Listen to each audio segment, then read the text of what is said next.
sheet.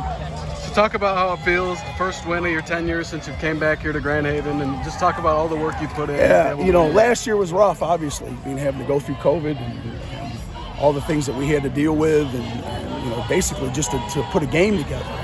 We had 2 games canceled, and we had to pick up 2 opponents in short notice, and one of them ended up being a state champion in Mona Shores. So, these kids have worked extremely hard. I mean, they came in January when we came back from the COVID break, and they decided they wanted to be good football players and they wanted to build this program. And some guys have left the program now. I'm just telling you. I mean, we had more guys when we first started, and we had some guys leave. So it's a tribute to these guys, how much hard they've worked. I'm so proud of these guys. You can't express enough words how proud I am for these guys. So despite not the best second half, talk about how much resilience you guys showed in the end. Well, we moved the football, but every time we moved the ball and got down there in scoring range, we didn't execute.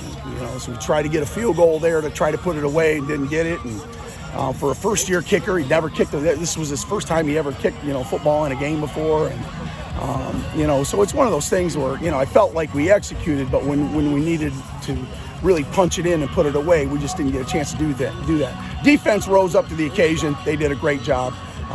Coach Durham, I've coached with him for 10 years now. I mean, he's an outstanding football coach, and he got those defensive kids ready to go. And then at on the line of scrimmage, you were missing one of your key pieces in Dane. What's he got going on? Yeah, I mean, it hurts us. I mean, when you got one of the top players in the area and lined up against, or lined up next to Ashton Leppo, I mean, that's an effective offensive line. So, he's a little banged up right now. Hopefully we get him back next week for Traverse City West. And what can you say for the guys that they stepped up? Absolutely. Right. Josh McManus, Braden Kundi, they did an outstanding job. Will Bunky did an outstanding job. And Lance, our center, he's always been solid all season long. And, those kids really stepped up in Dane's absence and really dominated up front. You established your run. Yeah, I mean, I think we had over 300 yards rushing. So, I'm real pleased with the way we rushed the football. How big was that defensive stop down here? Oh, it was huge at that time, and obviously we were excited when it happened. But really, that's kind of the difference in the game right now. The two key points in the game was that stop and then the missed field goal.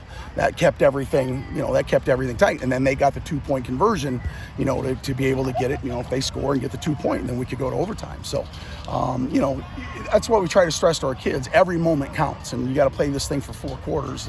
And I thought we played really well for 3 quarters, and then, we had some guys cramping up and got some guys nicked up a little bit. And my boy over here, my quarterback, he's going to sleep good tonight. I'm going to tell you, hey, I got him at class at 7:40. That son of a gun better be there now.